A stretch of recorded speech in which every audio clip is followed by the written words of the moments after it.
Hello, my friends, and welcome back to English Unshackled. This is not just another English lesson. Many learners struggle when they try to talk about the past in English. They stop, they hesitate, they feel lost in the middle of a sentence. But imagine if you could speak confidently about your past experiences, share your stories, and feel understood. Think of it like traveling to the past, but this time with the right words to guide you. In this video, I'll show you simple words and grammar rules for talking about the past. Stay with us to unlock better conversations and connect with others. Like and subscribe to start this journey now. So, what is this time machine I'm talking about? It's the simple past tense. I know what you might be thinking. Oh no, English grammar. But I promise you, this is not going to be a boring lecture. Today's English lesson is different. We're going to approach this with a new perspective. Instead of just memorizing rules, we're going to understand the feeling, the story, behind talking about the past. Because every memory, every story you want to share, happened before now. Without the key to the past, you're only able to talk about a small fraction of your life. You're stuck in the present. We're here to change that. Let me tell you a short story about a friend of mine named Clara. Clara was an amazing artist. She could draw anything, but she was very shy. She moved to a new city and joined a small art club to meet people. In the first meeting, the group leader asked everyone to share a story about their first memory of creating art. When it was Clara's turn, she froze. In her mind, she had a beautiful story about drawing with her grandmother as a child. She knew the English vocabulary for grandmother, drawing, colors. But putting it all together in the past tense felt impossible. She just said, "I like to draw. It is fun." The group smiled, but the moment for connection was lost. She left that day feeling invisible. Her story, her past, was trapped inside her. That is the pain we are here to solve today. The pain of having a rich inner world, but simple, broken tools to share it. The secret to unlocking the past isn't about learning 100 complex rules at once. It's about mastering a few simple keys. The first and most important key is the verb to be in the past. In the present, we say, I am, you are, he is. But when we travel to the past, these words change. Am and is become was. Are becomes were. That's it. It's that simple. Let's try it. Today, I am happy. Yesterday, I was happy. Today, the weather is nice. Last week, the weather was nice. Today, they are here. Yesterday, they were here. This is the first step to building your time machine. Let's do a quick English practice. I'll say a sentence in the present. I want you to say it out loud, but in the past. Ready? She is a doctor. The correct answer is, she was a doctor. Let's try another one. We are busy. The correct answer is, we were busy. You see? You are already starting to travel in time. This isn't just a grammar rule. It's a new power. It's the power to tell people who you were, what you did, and what you've experienced. Now let's talk about action words, or verbs. This is where many learners feel a little scared. In English, to talk about the past, most verbs just need a simple ed at the end. It's like adding a little time travel fuel to the word. For example, work becomes worked. Talk becomes talked. Listen becomes listened. So if someone asks you, "What did you do yesterday?" you don't have to freeze. You can just think of the action and add ed. I worked. I watched a movie. I talked to my friend. This is the foundation of a real English conversation. Of course, some verbs are irregular. They don't follow the EDD rule.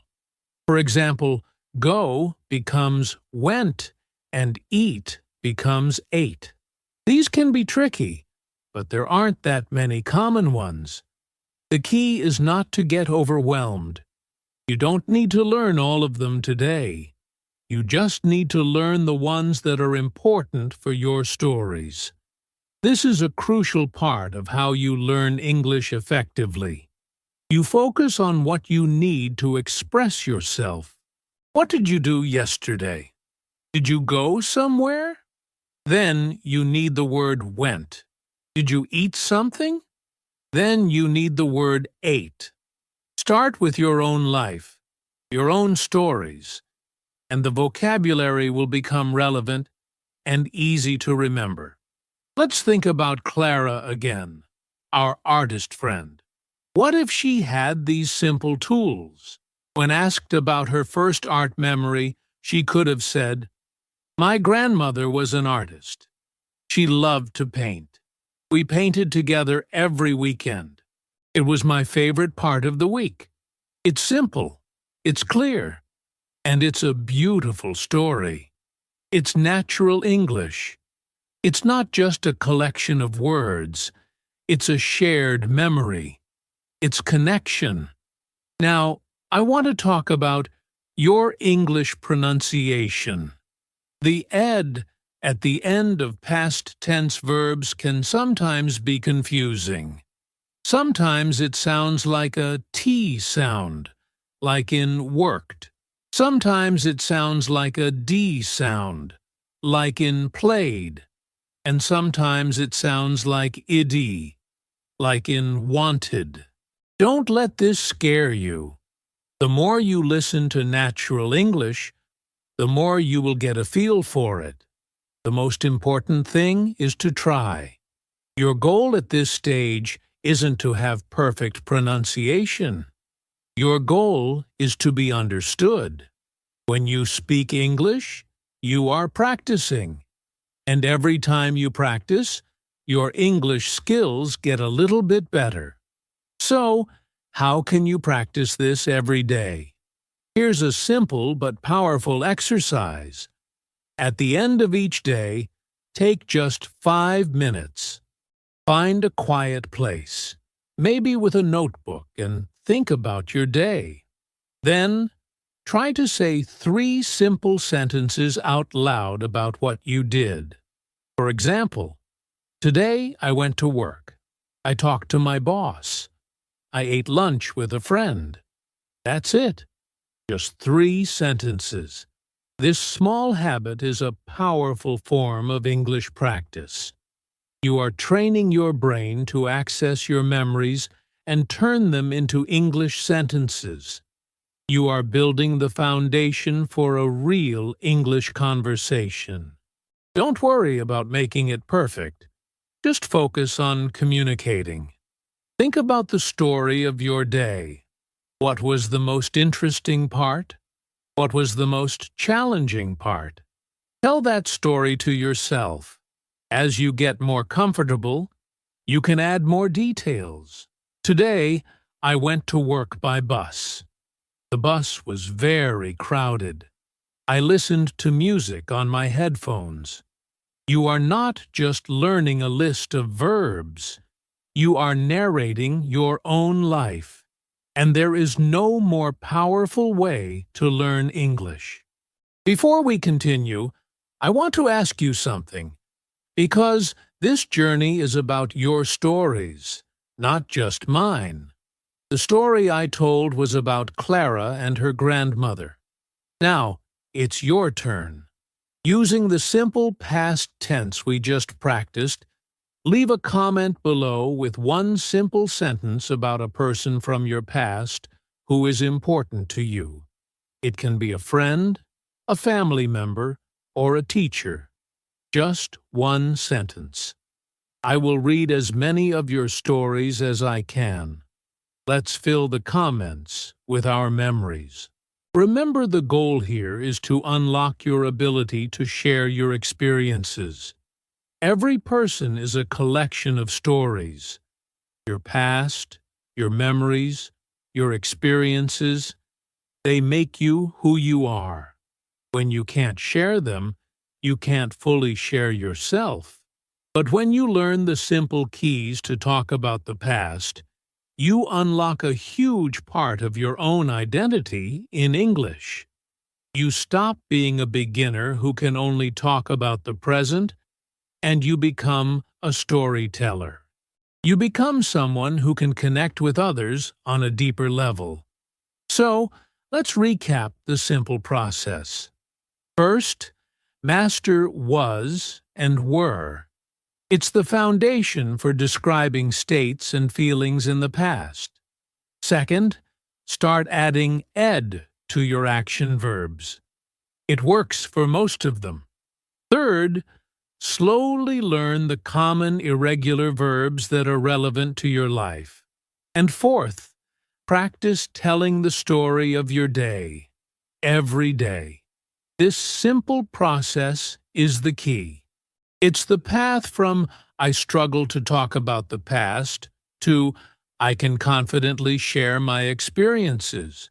Stay with us, because after this short break, I'm going to share one final thought, one simple shift in your mindset that will make this whole process of traveling to the past feel not like a chore, but like an exciting adventure. You don't want to miss it. Before we finish, I want to leave you with one final idea. We've talked about the grammar, the vocabulary, and the practice. But the biggest thing that holds learners back from talking about the past is the fear of making mistakes. We are so worried about choosing the wrong verb or the wrong pronunciation that we say nothing at all. Here is the mindset shift. Your memories are more important than your mistakes. Read that again. Your memories are more important than your mistakes. When you are sharing a story about your childhood, or a trip you took, or a funny thing that happened yesterday, you are sharing a piece of your soul. The person you are talking to is connecting with your experience, not grading your grammar. The goal of a conversation is connection, not perfection. So, the next time you hesitate, the next time you feel that fear rising, I want you to remember Clara. I want you to remember that a simple, imperfect story is 1,000,000 times better than a perfect, unspoken one. Give yourself permission to be imperfect. Give yourself permission to try. Because every time you do, you are not just practicing English. You are honoring your own life, your own stories, and your own journey. Thank you for joining us on this journey today. You now have the keys to your own time machine. You have the tools to travel to the past and share your stories. So go out there and start sharing. Your experiences are valuable. Your stories deserve to be heard. And the world is waiting to listen. Don't forget to like and subscribe to start this journey with us now. This is English Unshackled. Until our next lesson.